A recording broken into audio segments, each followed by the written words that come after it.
讲俗语说俗语，俗语说不尽。今日要讲的俗语是盐家趁红杯，这意思是想要学别人，唔若学无成，颠倒会闹亏。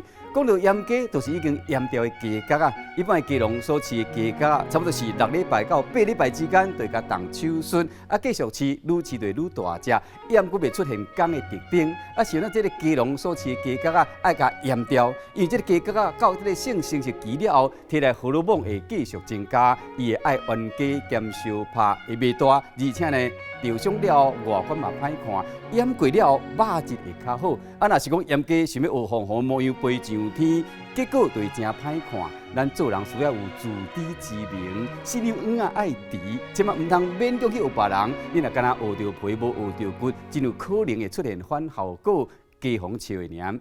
今日讲的俗语是盐家趁红杯。